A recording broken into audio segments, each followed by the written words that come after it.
We're diving into one of the most intense political dramas in modern British history. It's a story of raw ambition, a nation in crisis, and a betrayal that happened right in the middle of the First World War, and it literally tore one of the country's biggest political parties in half. I mean, think about it. It sounds completely crazy, right? With the entire country's fate on the line, a group of politicians decided that the guy in charge just had to go. So, how on earth did they manage to pull that off? Let's get into it. So by 1916, Britain was just bogged down in the sheer grind of total war. This wasn't a distant battle anymore. The whole country was mobilized for the fight. And that early optimism, yeah, that was long gone. It had been replaced by this growing feeling that the government, led by Prime Minister H. Asquith, just wasn't up to the task.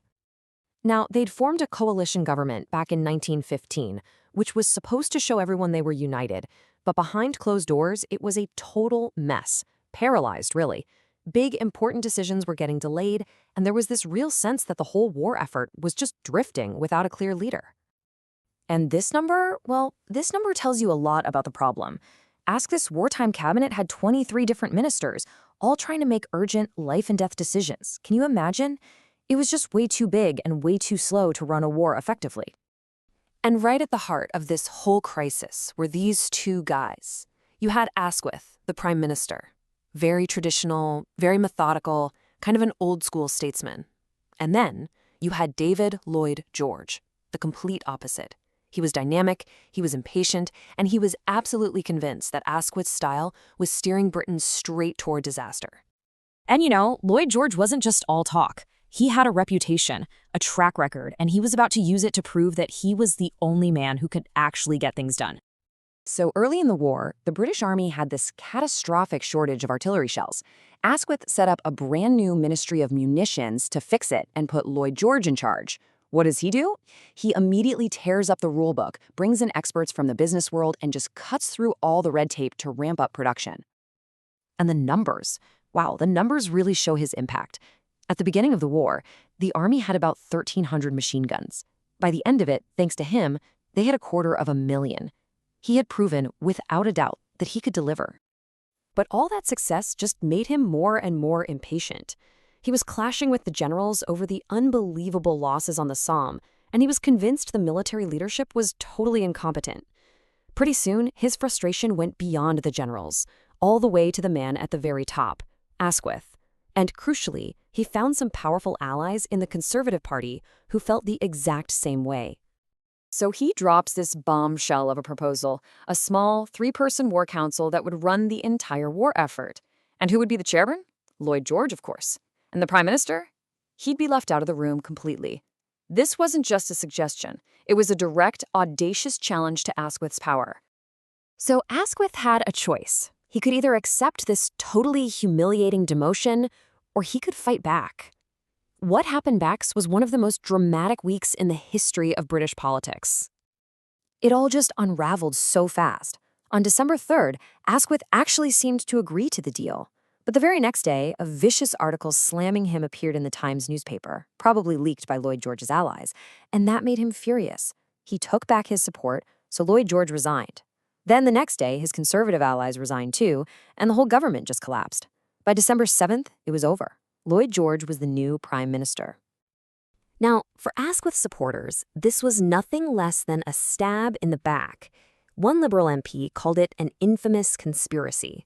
To them, Lloyd George was a traitor who had betrayed his leader and his party just for his own ambition.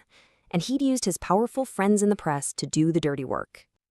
But of course, Lloyd George framed it completely differently. In his resignation letter, he basically said he was acting out of patriotic duty. He claimed he had to do it to save the country from a disaster that he said was inevitable if Asquith stayed in charge.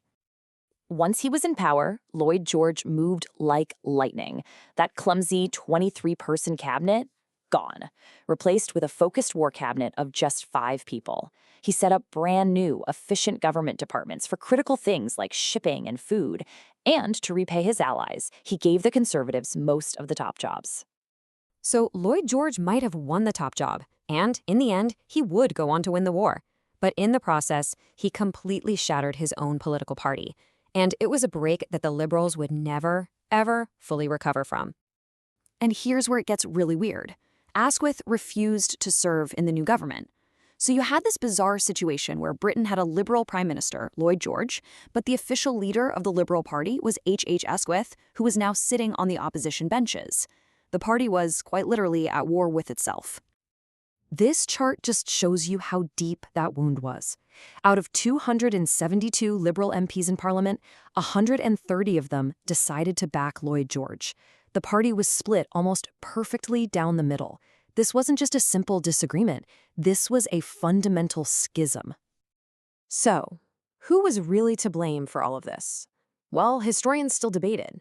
Was it Lloyd George, the ruthless plotter, hungry for power? Was it the Conservatives, who really held all the cards when they pulled their support for Asquith? Or was it Asquith himself, for failing to see this was about winning the war and not just a personal attack? Some historians see something even bigger going on here. A.J.P. Taylor argued it was really a clash of cultures. Lloyd George and his supporters were seen as self-made men from the industrial parts of the country, and they were rising up against the polished, London-based political establishment that Asquith represented. It was a battle for the very soul of the country. And that really leaves us with the big question at the heart of it all. Was what David Lloyd George did a cynical, personal power grab, or was it a brutal but absolutely necessary act to get a leader in charge who could actually steer Britain through its darkest hour? The truth, as it often does, probably lies somewhere in the middle of one of politics' most fascinating and consequential dramas.